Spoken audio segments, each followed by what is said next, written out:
Hola chicos, repaso para la bimestral de Ciencias Sociales. ¿Ok? La historia universal es el progreso de la conciencia de la libertad. Federico Hegel. El tema para hoy, los derechos humanos.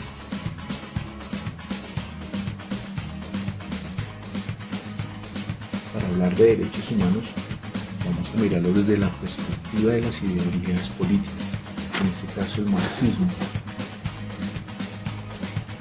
que directamente es una crítica al capitalismo, a la lucha de clases, a los medios de producción, a la fuerza del trabajo y a la plusvalía.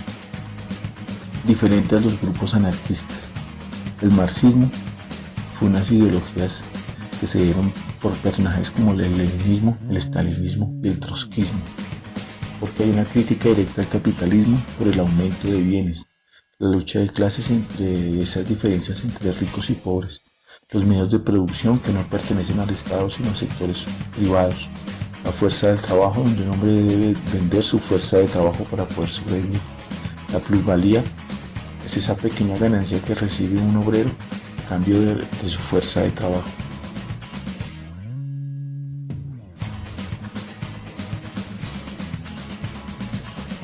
Al mismo tiempo, se habla de un nacionalismo como ideologías políticas. Ese nacionalismo debe tener una diferencia entre el racismo, el antisemitismo y la xenofobia. Pero el nacionalismo surge en el siglo XIX en los estados europeos. Apoya y unifica estados mediante un sistema ideológico.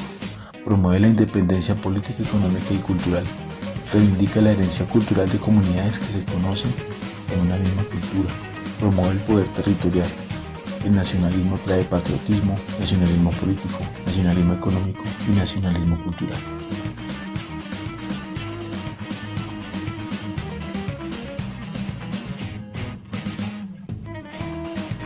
En este caso, el nacionalismo étnico-racial es una característica en que reclama una especie de pureza racial del grupo étnico dominante que muchas veces pone por ser unas mejores características de las otras razas.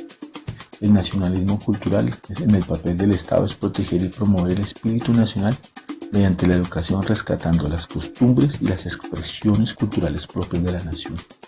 En el nacionalismo político, el Estado se constituye para asegurar las normas, las propiedades y los contratos que regulan la actividad económica, lo cual facilita el funcionamiento del Estado-nación.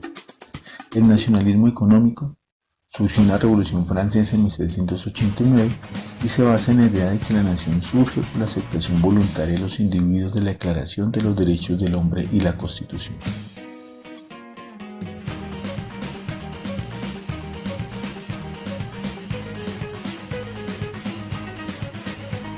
Es la violencia, un uso intencional de fuerza física o poder contra uno mismo, otra persona o contra otro grupo o comunidad, que resulta o tiene una alta probabilidad de resultar en daño físico, muerte, daño psicológico, trastornos en el desarrollo. Se manifiesta a través de la violencia doméstica, de la violencia intrafamiliar, las guerras, la delincuencia, secuestros, asaltos y pandillaje. ¿Qué es la discriminación? Es toda consideración de inferioridad de personas o grupos sociales basada en una supuesta superioridad natural de los portadores de ciertas características. Se manifiesta en la sociedad por medio de la discriminación de género o sexismo, xenofobia y racismo.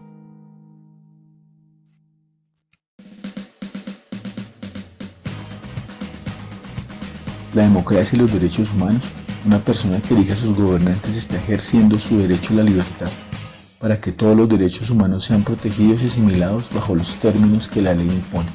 Se debe partir de los principios de igualdad y equidad social para todos los sujetos de una sociedad, es decir, de la existencia democrática.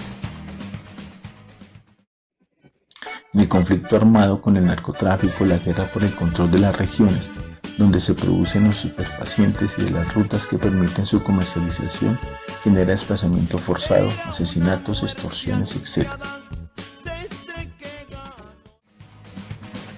Pero ¿qué mecanismo tenemos los ciudadanos para la protección de los derechos humanos? Uno de ellos es la tutela, que es un mecanismo encargado de proteger los derechos constitucionales y fundamentales de todos los ciudadanos. En el momento que no exista un medio jurídico de resolución entre ciudadanos e instituciones, la tutela funciona como el último recurso al que puede recurrir un ciudadano a su defensa inmediata. También está la acción popular. Es el mecanismo jurídico que busca proteger los derechos fundamentales de las colectividades y grupos étnicos cuando se ve afectado el derecho a la posesión de la tierra y el derecho a la práctica de tradiciones culturales.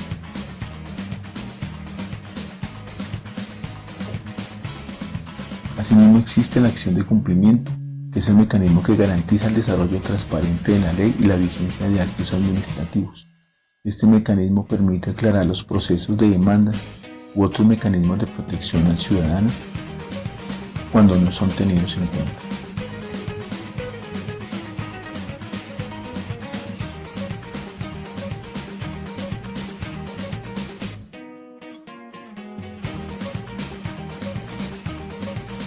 Este es el mapa conceptual para copiar en el cuaderno, que son los derechos humanos y cómo se clasifican.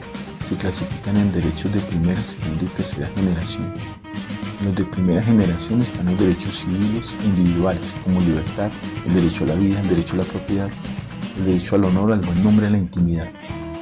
Los de segunda generación son los derechos sociales y económicos, donde están el derecho a trabajar en condiciones dignas, el derecho al descanso diario, semanal y vacaciones, el derecho a la vivienda digna, educación y cultura. Y en los de tercera generación, los derechos basados en la solidaridad, como el derecho a la paz, el derecho al desarrollo, derecho al ambiente sano, derecho al patrimonio común. Muchísimas gracias por su atención, les deseo una feliz tarde y nos vemos en el encuentro Zoom.